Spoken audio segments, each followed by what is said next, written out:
Hi, Ida here. I'm back. I've been away for ages. Um, I never really planned to be away this long, but uh, you know, things happened.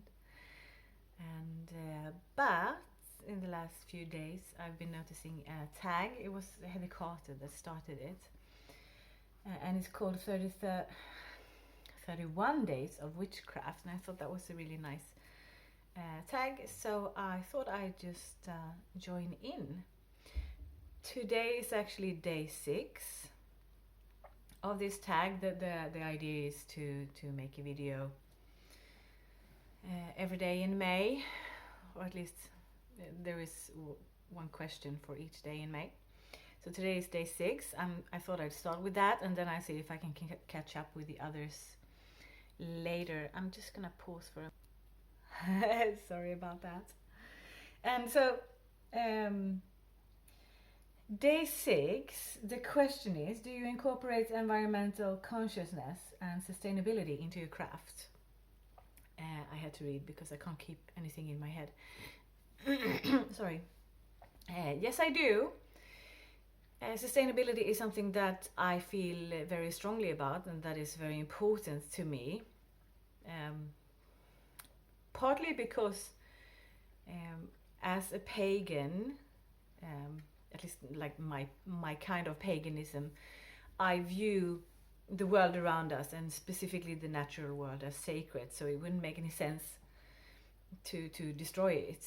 But also from a more practical point of view, we as humans are dependent on the ecosystems and on nature, even though we tend to forget it sometimes because our lifestyles are kind of removed from it. But we are, and we won't survive if we destroy it too much. Nature will always be there, but the question is if it will change so much that we as humans won't be able to adapt to survive and have a good quality of life. Sorry. So for me, it's kind of a no-brainer to at least keep the sustainability in mind. The problem, of course, is that our whole society is sort of built on a system that is inherently unsustainable. So it's rather difficult to live sustainably. There are a lot of changes we have to do on a lot of levels, both politically and in our personal lives, for things to be sustainable. But and changes aren't easy.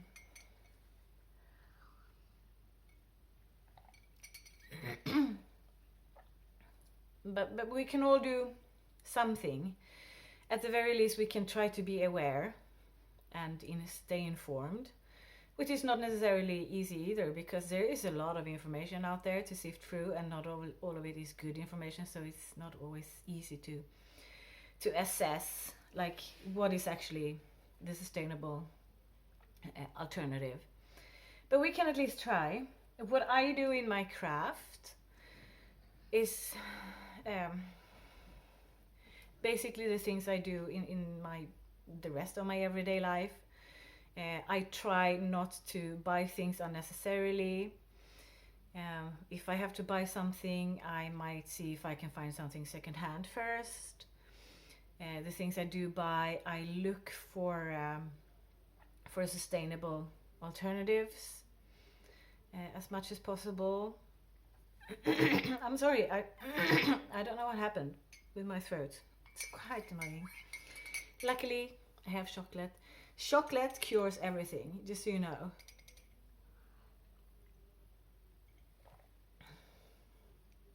At least it makes you feel good. And where was I? Yeah. So I avoid using plastics in my craft, for example. I use a lot of biodegradable things, like I use food for offerings and so on. And try to pay attention to where things come from. Oh my god, I'm terribly sorry, but I'm not going to start over with this video, so you're just gonna have to live with me doing that. um, yeah.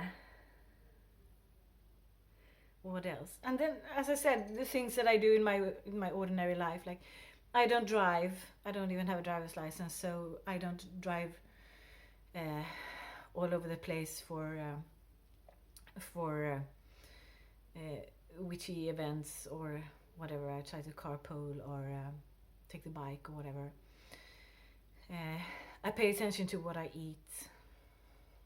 I try to reduce my waste, which has proven to be a challenge, but you know, try. Again, I mean, there are so many, because our lifestyles tend to be so unsustainable, there are so many things we potentially could do, and you can't really do everything. And especially you can't, you know, start doing all these big changes at once. You have to like take one thing at a time. So I've been for a while paying attention to my consumption, and the next step that I'm working on is reducing my waste, and I'm also trying to reduce my use of what's it called, like household chemicals. Like I try to look into no poo and such things instead of using a commercially available very chemical products for cleaning my house, for example. And that also has to do with my craft in a sense, because I tend to also like when I do my cleaning, I also do my cleansing of the house or whatever. So I use a lot of those products together with witchy practices, and it just feels better to use things then that are more sustainable.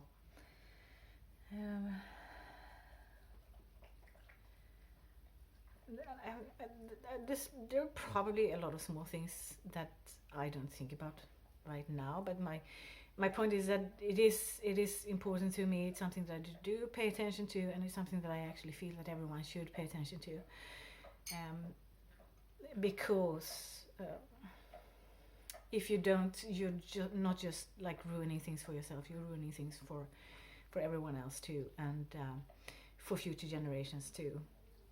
So I'm judgy about it. Like, if you're not a jerk, you will at least think about the consequences of how sustainable you are, so to speak. And I mean, I know not everyone can have a very sustainable lifestyle. Sadly, it has a lot to do with privilege.